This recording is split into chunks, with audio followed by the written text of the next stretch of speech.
El manifiesto de la tolerancia. Segunda parte. Servet, aun en medio de las llamas, había invocado el nombre de Dios, no había sido ningún ateo. Pero Calvino, que siempre se apoya en los pasajes de la Biblia que conciertan con su opinión del modo más cómodo, declara a pesar de ello, que el aniquilamiento por las autoridades de los que piensan de otro modo es un deber sagrado. Lo mismo que un hombre corriente sería culpable si no empuñara la espada tan pronto como viera su casa manchada por el culto de los ídolos y que uno de sus parientes se rebelaba contra Dios, cuanto más vil no sería esa cobardía en un príncipe si cerrara los ojos cuando es ofendida la religión. Les es dada la espada para que la empleen en gloria de Dios. Toda acción realizada con santo celo, con piadoso ardor, está justificada previamente. La defensa de la ortodoxia, de la verdadera fe, desata según Calvino todos los lazos de la sangre, todos los mandamientos humanitarios. Hay que extirpar hasta a los más próximos parientes si Satán los impulsa a negar la verdadera religión. Produce espanto el leer cosas como estas: no se le otorga el honor que merece Dios, si su servicio no se prioriza por encima de todas las consideraciones humanas, sin escatimar esfuerzos entre parientes, sangre o cualquier otra vida, y olvidando toda humanidad cuando se trata de luchar por su gloria.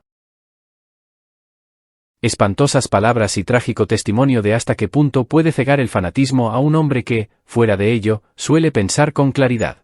Pues con terrible desnudez se dice aquí, en el sentido de Calvino, que solo pasa por piadoso aquel que, por la doctrina suya naturalmente, ahogue en sí cada mirada humana, por lo tanto todo sentimiento de humanidad, quien entregue voluntariamente a la Inquisición, esposa y amigos, hermanos y parientes, tan pronto como en cualquier cuestión o cuestioncilla, tengan otra opinión que la del consistorio. Y a fin de que nadie combata una tesis hasta tal punto antihumana, Calvino echa mano de su último, de su favorito argumento, del terrorismo. Declara que cualquiera que defienda o disculpe a un hereje es también el culpable de herejía y queda designado para el castigo. De una vez para siempre quiere saber Calvino que está solventada y terminada toda discusión, penosa para él, sobre el asesinato de Servet. Pero la acusadora voz de la víctima del sacrificio, por agria y furiosamente que grite ante el mundo sus amenazas, Calvino no se deja imponer silencio, y el escrito calvinista de defensa con su incitación a la caza de herejes, produce pésima impresión. Se apodera el espanto justamente de los protestantes más sinceros al ver cómo se exige ahora la Inquisición, ex cátedra, en su Iglesia reformada. Algunos declaran que habría sido más conveniente que una tesis tan sanguinaria fuera perseguida por la municipalidad, en lugar de haberlo sido un predicador de la palabra de Dios, un servidor de Cristo. Y del modo más soberbiamente decisivo, el secretario de la ciudad de Berna, Cerchintes, que después también ha de ser el amigo más fiel y el protector de Castalión, responde a la teoría ginebrina. Confieso abiertamente, le escribe a Calvino, que también yo pertenezco al número de aquellos que, en cuanto sea posible, querrían limitar la aplicación de la pena de muerte en el caso de los adversarios del movimiento de la fe, y hasta frente a aquellos que se hallan en error voluntariamente. Lo que en especial me determina a ello, no solo son aquellos pasajes de la Sagrada Escritura que pueden aducirse contra todo empleo de la violencia, sino el ejemplo de cómo se procedió en esta ciudad contra los anabaptistas. Yo mismo vi arrastrar al cadalso a una mujer de 80 años junto con su hija, madre de 6 criaturas, mujeres que no habían cometido ningún otro delito sino negarse a que fueran bautizados los niños. Bajo la impresión de tal ejemplo, tengo que temer que las autoridades del tribunal no se mantengan en los estrechos límites en que querrías encerrarte tú mismo, y que castiguen pequeños errores como grandes delitos. Por ello consideraría como deseable el que la justicia más bien se dejara conducir hacia un exceso de benignidad y escrúpulos exculpatorios, que a desenvainar severamente la espada. Por mi parte preferiría derramar mi propia sangre antes de saberme manchado por la de un hombre que no hubiera merecido la muerte de la manera más indudable. De este modo habla un desconocido secretarillo de consejo en un tiempo fanático y así piensan muchos otros. Pero todos reservan sus opiniones en lo secreto. También el valiente Cerchintes tiene la timidez de su maestro Erasmo de Rotterdam ante las disputas del tiempo, y sinceramente avergonzado le confiesa a Calvino que solo por carta le comunica su opinión disidente, pero que en público preferiría guardar silencio. No descenderé al campo de la lucha mientras no me obligue a ello mi conciencia. Me propongo callar en tanto lo consientan mis escrúpulos, en vez de provocar discusiones y ofender a alguien. Los caracteres humanitarios se resignan siempre harto rápidamente, y con ello les hacen el juego a los violentos. Todos proceden lo mismo que este excelente, pero no combativo Cerchintes. Se callan, y se callan, los humanistas, los eclesiásticos, los sabios. Los unos por repugnancia ante la estrepitosa contienda. Los otros por miedo de ser ellos mismos sospechosos de herejía si no celebran hipócritamente la ejecución de Servet como un hecho digno de alabanza. Y ya parece como si la monstruosa invitación de Calvino a una persecución general de los que piensan de otro modo debiera quedar incontestada. Pero entonces se eleva súbitamente una voz, bien conocida de Calvino y odiada por él, para denunciar públicamente en nombre de la ofendida humanidad, el crimen cometido en la persona de Miguel Servet. La clara voz de Castellón, a quien nunca intimidó una amenaza del desaforado ginebrino, y que se juega resueltamente su vida para salvarla de innumerables seres humanos. En toda guerra espiritual no son los mejores luchadores aquellos que comienzan una contienda de un modo fácil y apasionado, sino los que vacilan mucho tiempo, los que interiormente aman la paz, en los que solo con lentitud ha madurado la resolución y la decisión. Solo cuando han agotado todas las otras posibilidades de inteligencia, y reconocido que es inevitable el empleo de las armas avanzan, con abrumado y descontento corazón, para realizar la forzada campaña defensiva. Pero precisamente los que con mayor dificultad se resuelven a ir al combate han de ser después, y siempre, los más decididos y resueltos. Esto le ocurre a Castellón. Como verdadero humanista, no es en modo alguno un luchador nato y convencido. La cortesía, la indulgencia, la insistente conciliación, concuerdan infinitamente más en profundo sentido, con su naturaleza religiosa. Lo mismo que su ascendiente espiritual, Erasmo, sabe la diversidad de formas y significaciones de toda verdad terrena y divina, y no por azar ostenta una de sus obras más esenciales el significativo título de arte dubitandi, del arte de dudar. Pero esta permanente duda y este permanente ensayo de sí mismo, no convierte en modo alguno a Castellón en un frío escéptico. Su circunspección le enseña solo a guardar miramientos con todas las otras opiniones, y prefiere callar antes que entremezclarse precipitadamente en ajenas disputas. Desde que para preservar su interna libertad había renunciado voluntariamente a su cargo y dignidad, se había retirado totalmente de la política del tiempo, para servir mejor al Evangelio con una acción espiritualmente fecunda, al realizar su doble traducción de la Biblia. Llega a ser para él, pacífico hogar y residencia, Basilea, esta última isla de la paz religiosa. Aquí la universidad custodia todavía la herencia de Erasmo, y por ello viven refugiados en este postrer lugar libre que le resta al humanismo paneuropeo, todos aquellos que sufren persecución de las dictaduras eclesiásticas.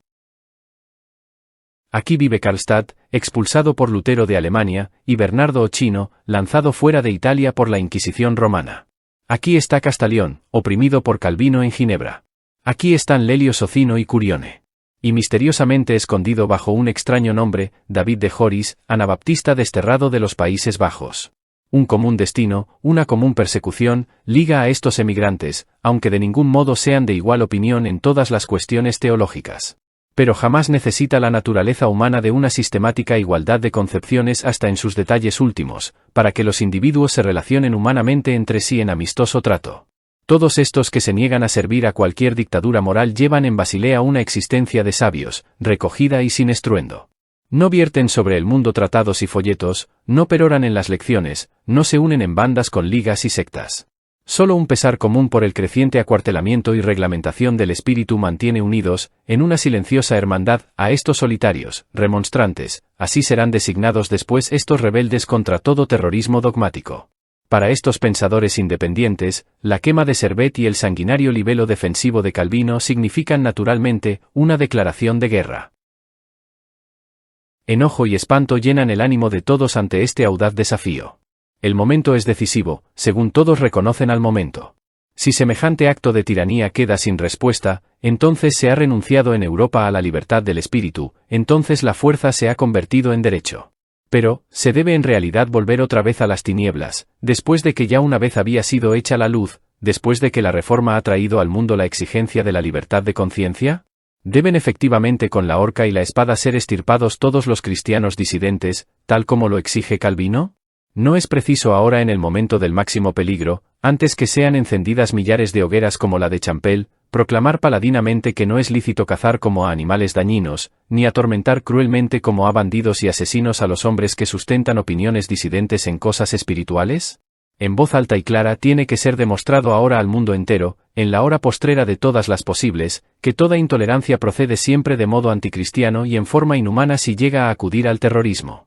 En voz alta y clara, todos lo comprenden así, tienen que ser ahora lanzadas al público unas palabras en favor del perseguido, unas palabras en contra del perseguidor. En voz alta y clara, pero, ¿cómo sería en aquella hora posible?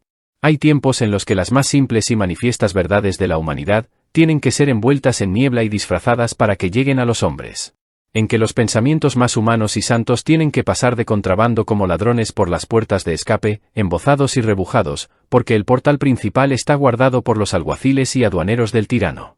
Se repite siempre el hecho absurdo de que mientras todas las provocaciones de un pueblo contra los otros pueblos, de una religión contra las otras, están siempre admitidas a libre plática, pero todas las tendencias conciliadoras, todos los ideales pacifistas y conformadores son sospechosos y se les reprime, con pretexto de que perjudican a cualquier autoridad, siempre diferente, estatal o divina, y debilitan en forma derrotista el celo piadoso o patriótico con su voluntad de humanización.